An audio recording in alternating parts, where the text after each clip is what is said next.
You're watching the Juice Consumer Direct Podcast. I'm Carson Poppenger, CEO of Squeeze, and I'm pleased to be joined today by Bill Rice, who is a 30-year veteran of the lead generation industry. He's worked in demand generation nearly his entire career since he left the military, and he specializes in working with mortgage lenders and Fintech and other verticals that are really heavily demand generation based.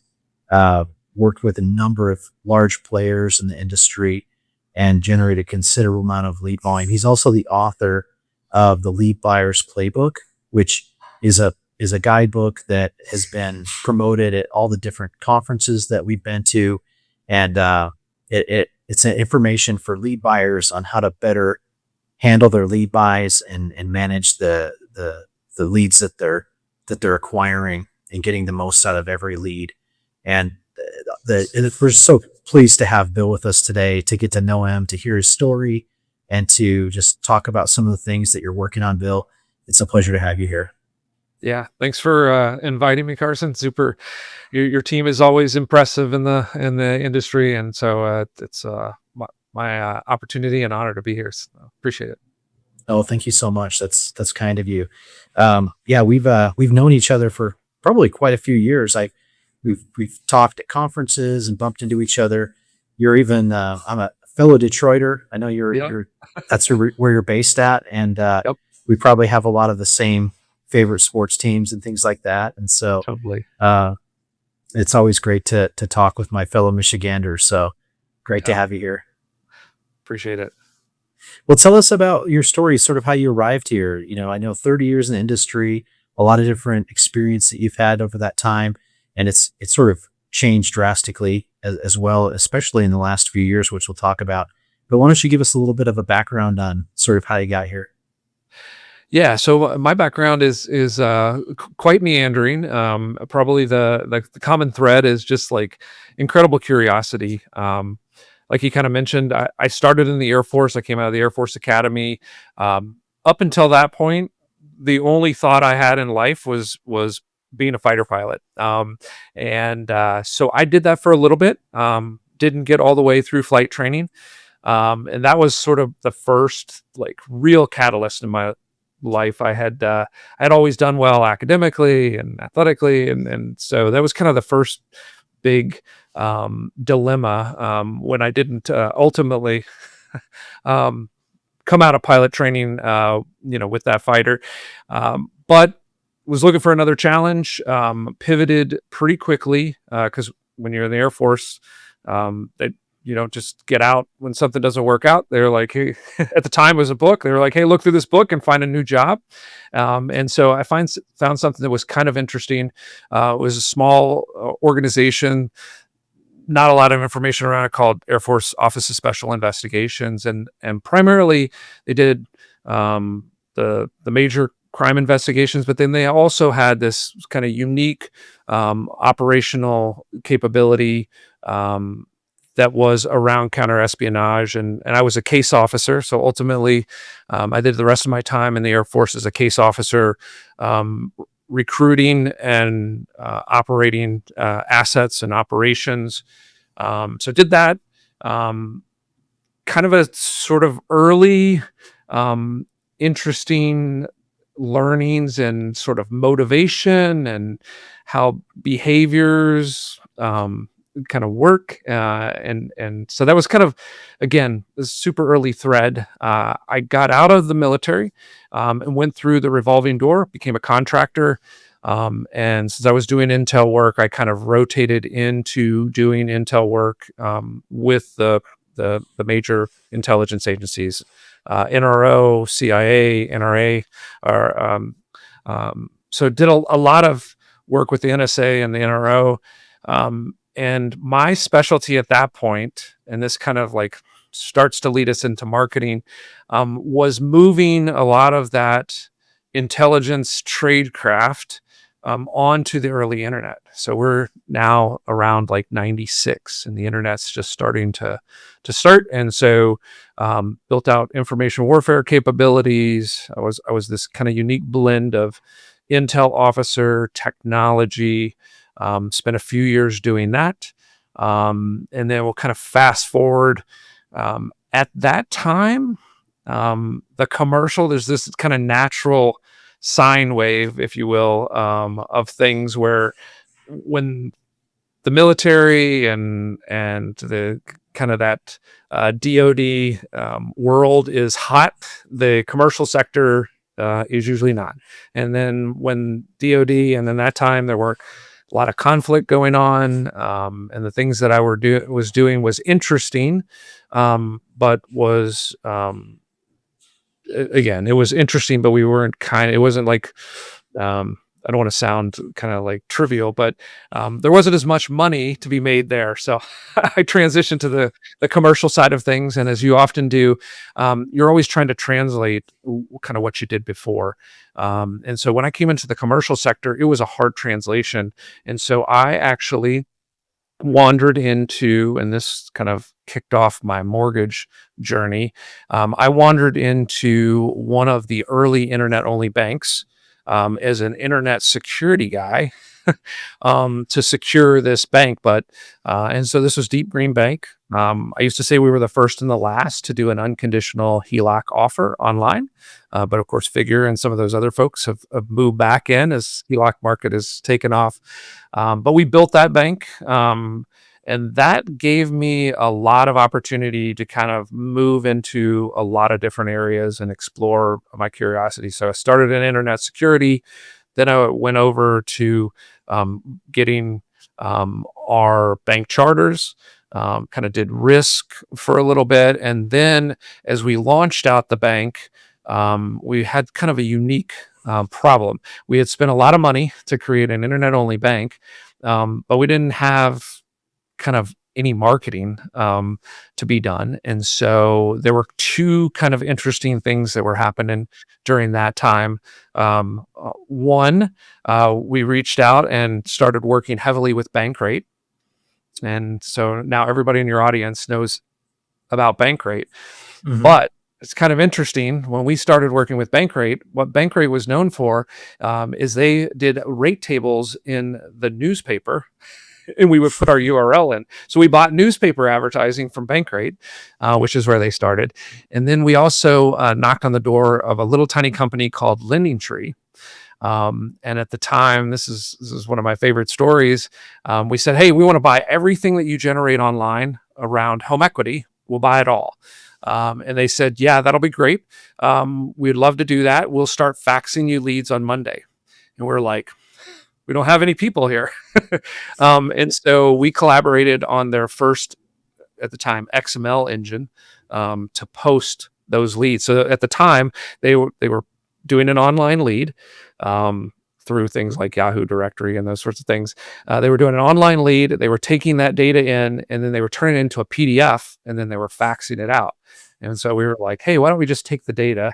And so that's what we would do. So we would take their data, we built that engine, and we would turn back an instant offer on the LendingTree platform. So anyway, fast forward through that. In about 2004, we had ramped up to $1.5 billion, which at that time was pretty significant in yearly originations. And we had outstripped Third Federal, we were putting everything on the bank balance sheet. So then I turned into a capital markets guy. There was no securitization. I used to peddle $100 million in HELOCs in an Excel spreadsheet. I would literally take my laptop, hop on a plane, go to Wall Street, and sell these HELOCs. And of course, that wasn't very efficient. So we sort of got into a fire sale to private equity, Lightyear Capital.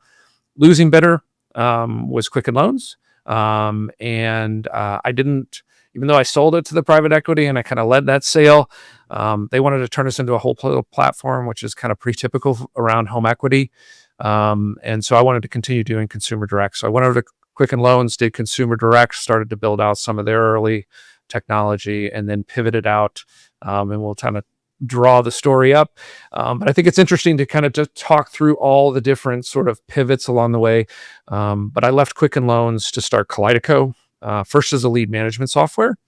And then the whole all of my consumer direct large call centers went out of business. And so that killed my lead management software company, Leads 360. Got the VC money. We didn't. So we pivoted over to marketing. And so ever since about 2008, we've been generating leads either as an agency or as a third-party lead generator. And so that's kind of been the core of Kaleido for the last 20 plus years. Yeah, and Kaleido is where what you've been operating for your last nearly 20 years. That's a great origination story, and how you sort of wound up here. And there's a couple things that you mentioned especially for our younger audience that is sort of getting started in industry or building their career.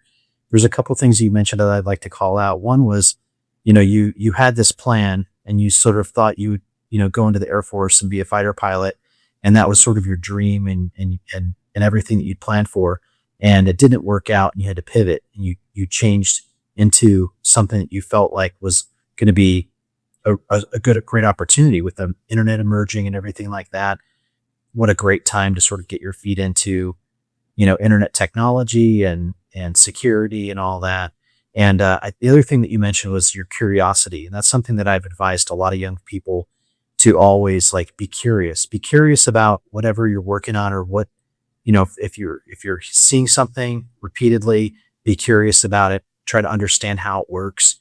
That curiosity will lead to opportunities, and you'll understand, how to create opportunities out of things. When you see patterns and you see, how these things are sort of interacting with each other and working together, you can sort of get ahead of the curve and become a problem solver. And that's exactly what you've done as you've sort of advanced your career, and everything that you've done now with Kaleidoscope, helping many, many companies with their demand generation and their, lead generation platforms. And, which obviously is an industry that's billions and billions of dollars and has tremendous need, especially in mortgage and fintech and all that. So congrats on a great career so far, and excited to see what else you're doing now, because I know with the advancement of AI, I also see patterns today with, what you went through and what I went through in 1996 when I was a freshman in college in 1995, 1996. And they were like, here's a computer and here's access to the internet and here's an email account. And I'm like, okay, how does all this work and how do I use it? And it's sort of this emerging technology. Well, today I see AI very much the same way. People think, oh, this AI, it's fully baked. And it's really we're just sort of playing around with it right now. What it's going to get to and how it's going to advance is going to be extremely interesting. It's really a tool set, right? And right. If these folks today could see how the internet was used back in 1996, you'd be like, well, this looks pretty worthless, Yeah. When you see the information that was put out there and the websites that were built and things like that, and the tools that were available, it's going to be exciting to see where AI takes us over the next 20 years and how that's going to advance and progress. So great to have you on here and discuss that. So let's talk a little bit about some of the demand generation that you're doing today. Let's talk about Kaleidoscope and some of the problems that you're solving out there in the market. Yeah. So, I mean, there's a lot of interesting things kind of in lead generation today that kind of need, some problem solving around it. I wouldn't say the regulatory environment is necessarily any more aggressive than it's ever been in generating consumer demand, for good, valid reasons, right? Trying to protect privacy and consumer rights and all those sorts of things. And like I said, I don't think it's any more aggressive or any more challenging than it's ever been, but I do feel like there's more confusion in the market than ever, because there are so many different voices talking about it. Our industry, particularly in mortgage, but also some of the other kind of traditional lead generation verticals, are often state regulated, and the states kind of have been all over the place. So kind of organizing that. So to some degree, that makes it an interesting place to be, because there are a lot of challenges. You do have to be on your toes. You have to be paying attention, which is always been a preference in my world is you know, we should always be thinking of the consumer first and those experiences and those sorts of things. So I think that's creating a lot of challenges. But at the same time, the consumer is um, just more. Uh, I mean, it has become the default channel, right? And so some of the regulatory environment and the techniques that we use to generate and drive demand and try to get users um, kind of intuitively to what they're looking for. That's the other thing. Like, it's kind of hard. It's a messy, noisy environment, the internet these days. There's so many different platforms. There's so many different points of entry. The consumer themselves kind of gets confused, and some of the techniques we try to sort of keep them organized and on a straight path to where they're trying to go also run us into, some regulatory things. So for instance, some of the things that we try to do to protect consumers and a lot of the regulation, like kind of one that we've been dealing with a little bit directly, is the concept of kind of the privacy. And you see these gate on the front of every website. If you ask most consumers, they hate them. Right? They got to turn them off. They got to get them out of the way. They're not really understand what they're there for. They don't understand how to actually use them, but they're a necessity. And so for us to kind of create a good experience with that and to kind of get them to where they need to be and then also be compliant, there's a lot of challenges behind making those privacy gateways, work properly, and those sorts of things. So that's interesting. In the midst of all of this, consumer behavior is radically changing. So a lot of the things that we had done in the past are not the consumer preference anymore, and you're probably experiencing this directly because you run one of the major contact centers in the. But some of the things that we're finding is one, the consumer like wants it to be easier for their preferences to be understood and for them to get to it. The tiniest bit of friction or slowdown, they resist. They bounce away. They go other places. So we kind of have to make that process frictionless. There is a preference, and this is where I was kind of going with the contact information, I think, and you can help validate or disagree with this, but back in the day, the call was the speed to lead. So making that first call as fast as possible told your consumer that you, as the lead buyer or as the brand, hey, I'm responsive, I care about you, you're the first priority, and so I'm going to make a sub-second call.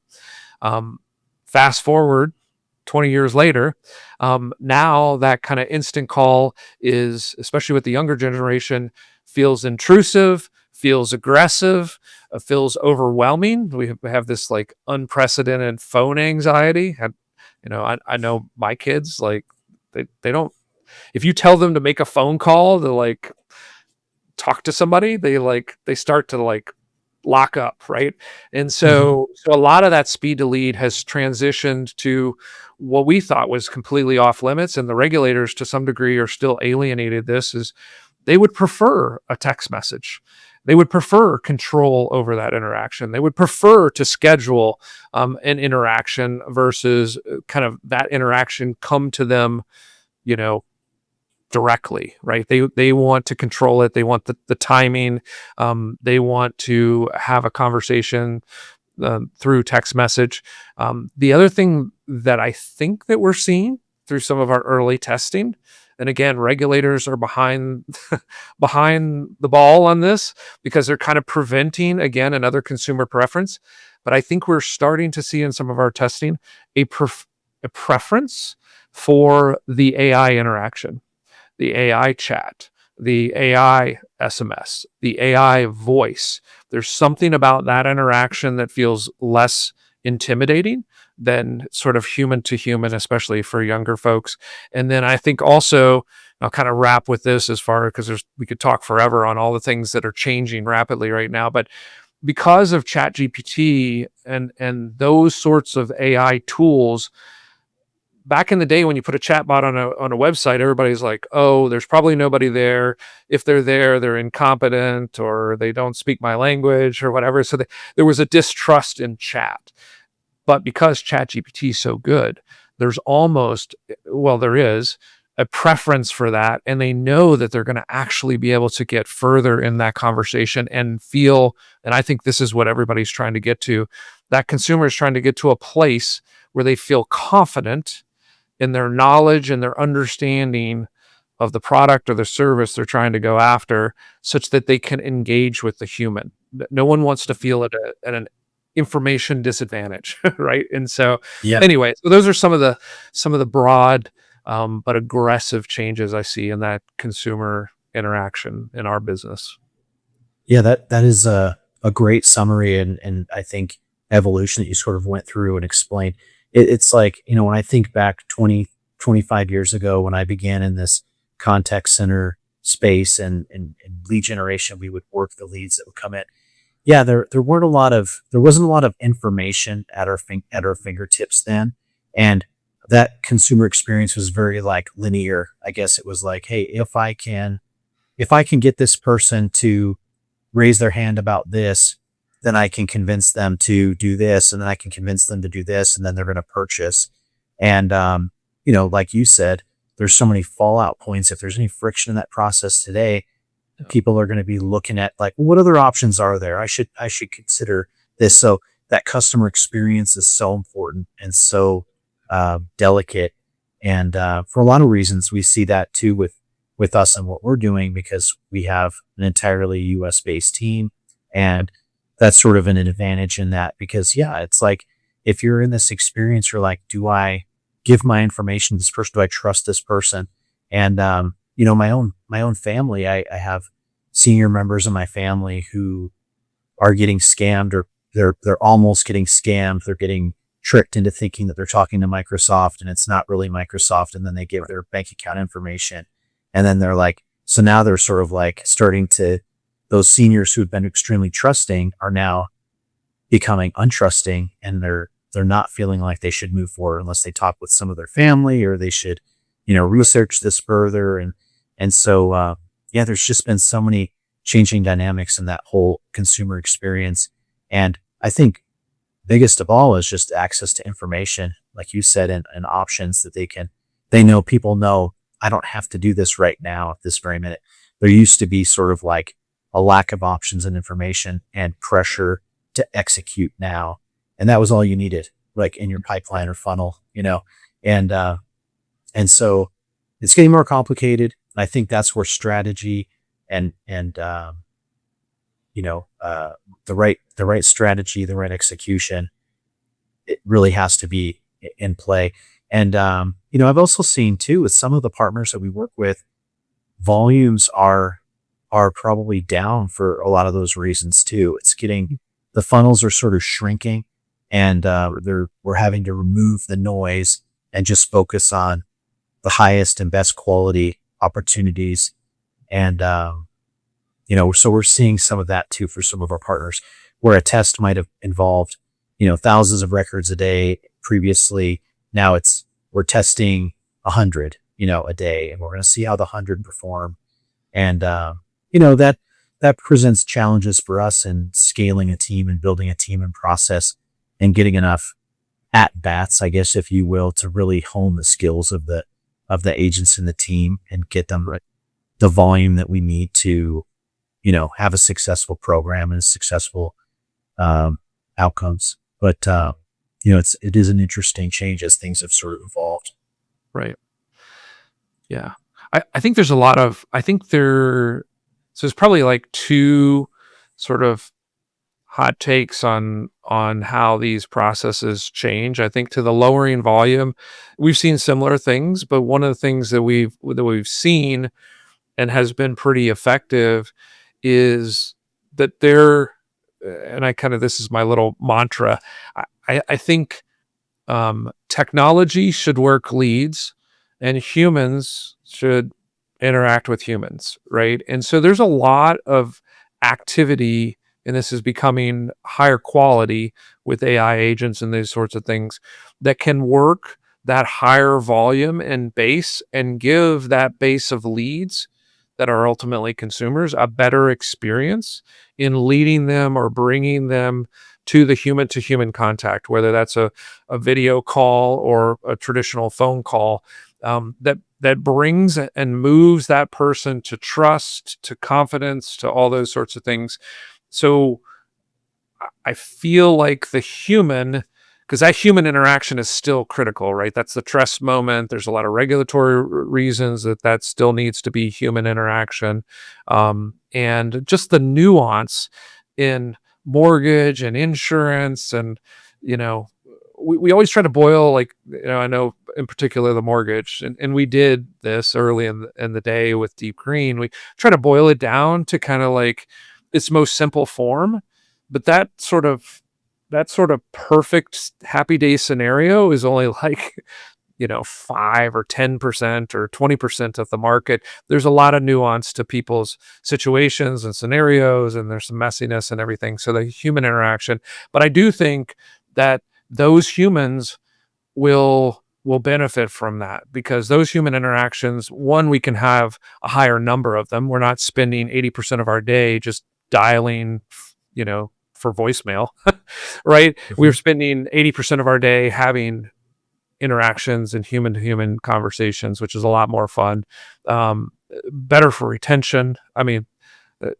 I don't know how you do it or how you did it back in the day, but like there is nothing more like tough to maintain. And I've been there. I've made 100 calls a day.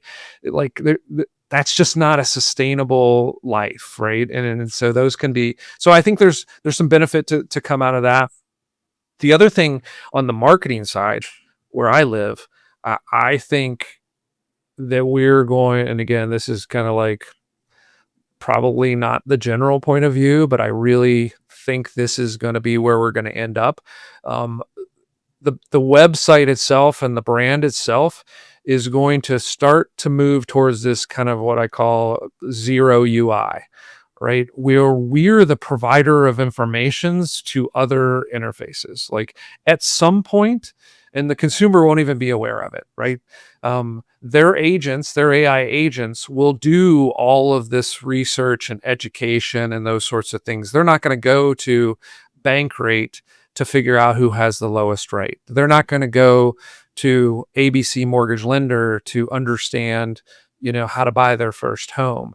All of that's going to be through Siri or again, accessing Chat GPT. Who knows what that eventual interface will be, but there's kind of some zero UI where they're just going to kind of go down that journey. And then we as internet marketers and brands and websites need to start building our websites such that we can be the domain experts to feed that interaction and then to bring them back to, ultimately us as leads and get them connected with the best partners. But I can see a world in which the website serves a much different purpose than a UX for humans, right? And so we're already starting to think about and position that way.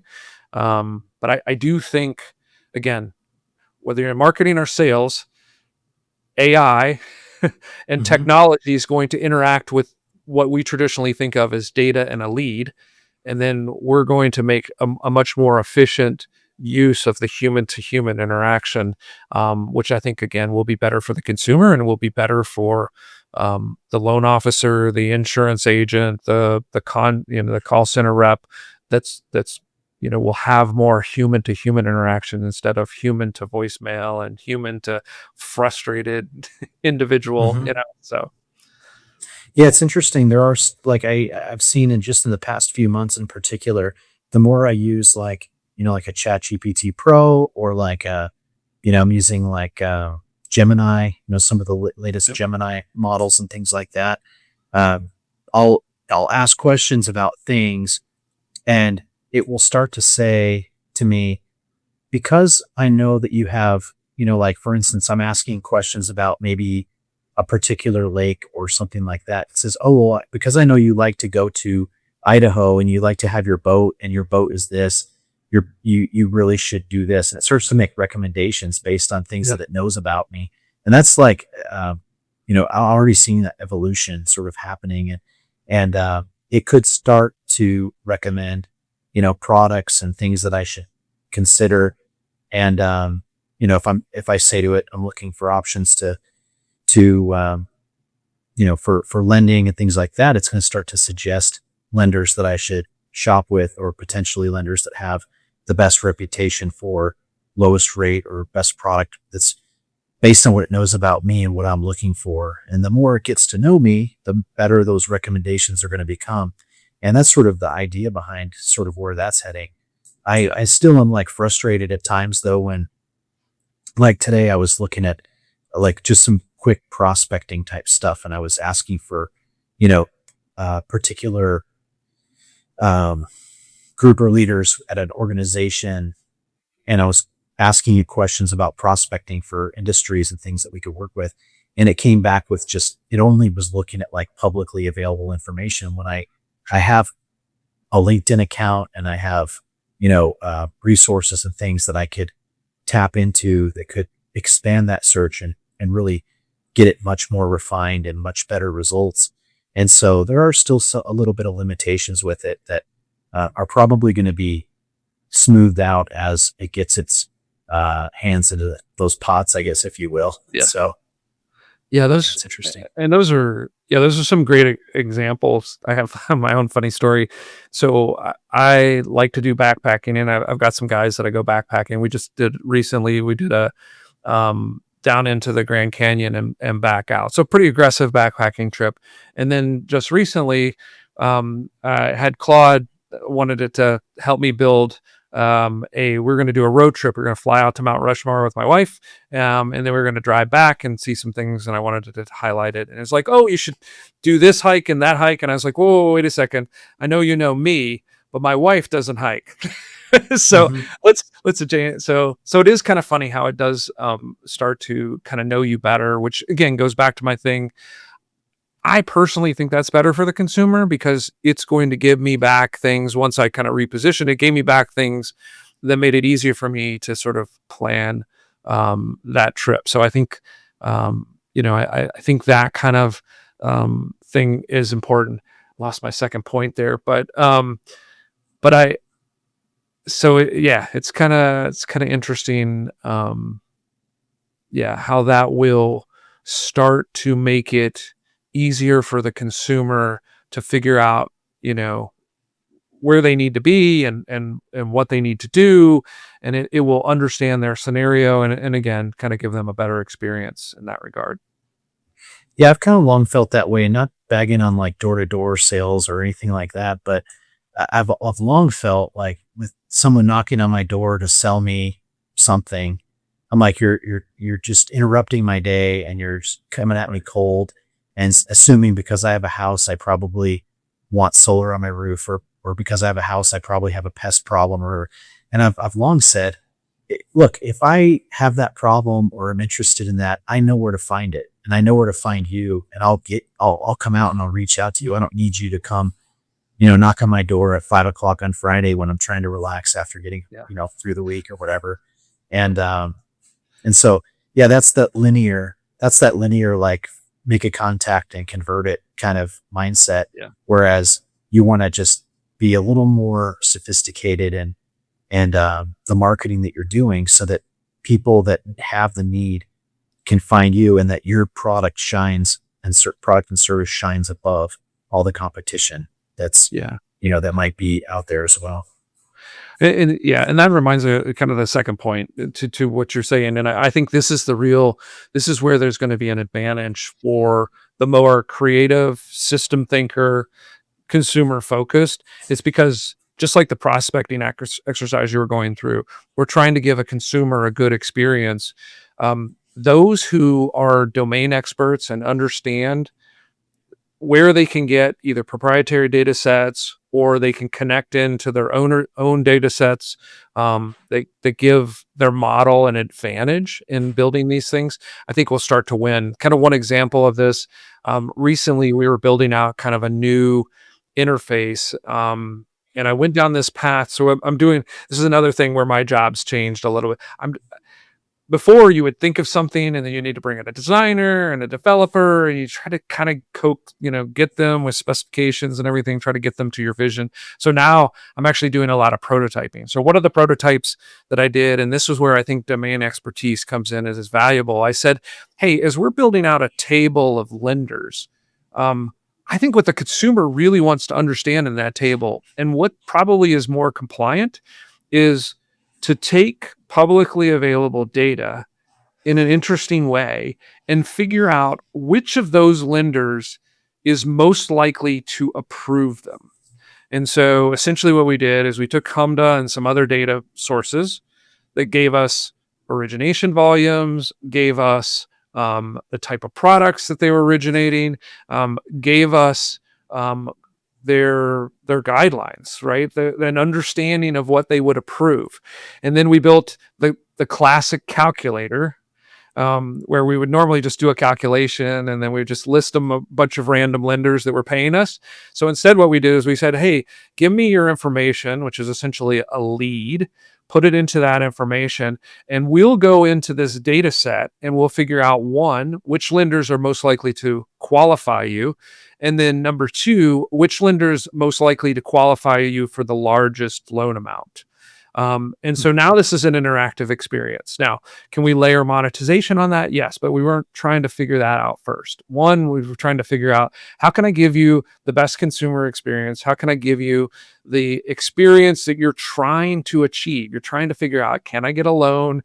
Can I get enough loan? Those sorts of things. So now we're doing some prototyping and starting with that. And I think that all has to do with people being smart and curious about data sets and finding some of those unique domain expertise, and interleaving that into the experience. So anyway, kind of goes to that point of your frustration with the prospecting is, as we start to connect data sets and we start to data becomes valuable in a whole new way. I think that's really smart, and especially when you're talking about lending and people that are looking to transact or get a loan or financing. Where I had that same exact experience myself when I, being self-employed and having, sort of some of the challenges with self-employment when I went to get a loan. I think I bought my home 7 years ago or so. And, I looked around and I knew I was like, I don't even want to waste my time talking with these different lenders. And so what I ended up doing was going to the bank that handled all my business transactions and was like, you see my business, you see my finances, right? Let's give me a loan. That's sort of how I approached it, because I knew that I had more likely chance of succeeding and getting the loan there than going and wasting months of due diligence and providing information and taxes and all that kind of stuff, only to be, rejected or fall short on my goal. And so I think you're absolutely right on that. And I think that's where, and again, like, because we're so faced with regulatory, I'm always thinking half my head's in compliance and regulatory environment and half of it's in consumer experience. And then the other, I guess that doesn't add up, but the other third is in monetization. And I think that's something that's going to change, because the kind of the dirty little secret in lead generation is, really, we can only serve you as good as our network. Right. So in your case, if I don't have someone in my network that can work with bank statements or self-employed or whatever, then you could come into my website, but I would sort of be disingenuously serving you, because I would let you fill out the form and I would say, hey, you're a perfect match with, XYZ lender, and XYZ lender just wants cut and dry FHA, right? And it won't work for you, right? So I think that's where regulators kind of are ham-fisted, trying to get us to a place where we're not sort of just building an experience that feels like we've done a custom match when we really haven't. And then we've got to figure out how can we continue to monetize, but also give you a truly accurate match. And I think those worlds are starting to come together in a good way.